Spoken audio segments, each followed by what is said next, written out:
السلام عليكم. معاكم دكتور أيمن من قناة مواطن صريح. زي ما اتعودنا دايما الحاجات كده سريعا، بننور بيها الناس تعرف ايه اللي بيحصل. الاقتصاد المصري طبعا احنا كلنا عارفين انه بيمر بأزمة شديدة، كل عارف. اصغر مواطن في مصر عارف الموضوع ده. آم، وطبعا من اسعار الدولار، يعني ده مؤشر، طبعا مؤشر واضح الوضع ماشي ازاي.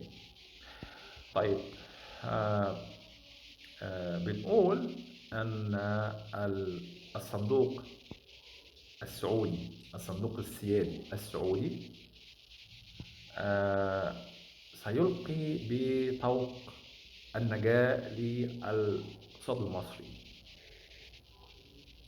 دلوقتي في مفاوضات غير معلنة عن الاستحواذ على شركات كثيرة جدا داخل السوق المصري، سواء بشراء عن طريق يعني الصندوق السعودي بالتنسيق مع الصندوق المصري، أو بشراء الأسهم من البورصة المصرية لبعض الشركات في قطاع الدواء والأسمدة والأغذية والصناعات الكيماوية والتعدين.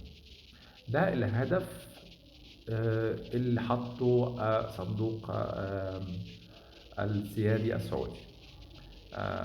ده طبعا ان شاء الله يعني هيكون طوق نجاة، لانه هيضخ مليارات، عشرات المليارات من الدولارات الى الاقتصاد المصري.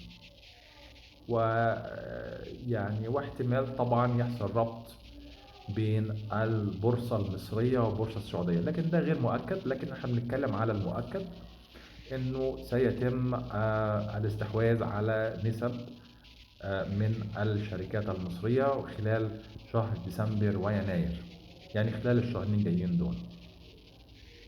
وده هيكون الإنقاذ السريع، عربية الإسعاف اللي هتنقذ الاقتصاد المصري.